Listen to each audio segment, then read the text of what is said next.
आज आपण आलो आहोत मरळगोई येथे. मरळगोई येथे आपण आज भेटणार आहोत सतीश आव्हाड सर यांना.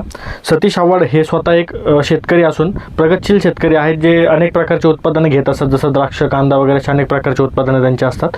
यावर्षी त्यांनी आपल्या सागा सोल्युशन्स कंपनीची औषधे त्यांच्या द्राक्ष आणि कांदा या दोन्ही पिकांवर वापरले आहेत. तर या औषधांचा काय रिझल्ट त्यांना आपण आला हे आपण त्यांच्याकडनं जाणून घेऊया. नमस्कार सर. नमस्कार. तर जसं तुम्ही सागा सोल्युशन्स कंपनीची औषधे यावेळेस वापरले, तर तुम्हाला इतर वेळेसपेक्षा काय चांगला रिझल्ट जाणवला? इतर वेळेस म्हणजे ते औषध आपण वापरले सागा कंपनीचे औषधं वापरल्यानंतर आपल्या कांद्यांना जे शेंडा कोदळी होती, ग्रीनरी नव्हती, पूर्ण पातीला असा टाईटपणा नव्हता, पानं असे खाली पडलेले असायची. तर त्याच्यानंतर पूर्ण टाईटपणा आलेला आहे, कांद्याला पूर्ण ग्रीनरी आलेली, काळोखी आलेली, एकदम प्लॉट असा एकदमच असा छान सुंदर असा झालेला आहे प्लॉट. बरोबर. म्हणजे तुम्हाला प्रॉडक्टचा अपेक्षित रिझल्ट भेटलेला आहे? 100% रिझल्ट भेटलेला आहे, 100% रिझल्ट, आणि तो बी 5 दिवसात भेटलेला आहे आपल्याला. म्हणजे सरांच्या म्हणण्यानुसार फक्त 5 दिवसामध्ये त्यांना एवढा अप्रतिम रिझल्ट भेटलेला आहे. आता बऱ्याच वर्षांचा त्यांचा शेतूचा अनुभव या हिशोबाने त्यांना रिझल्ट आलेला एकदम उत्कृष्ट असं त्यांचं म्हणणं आहे.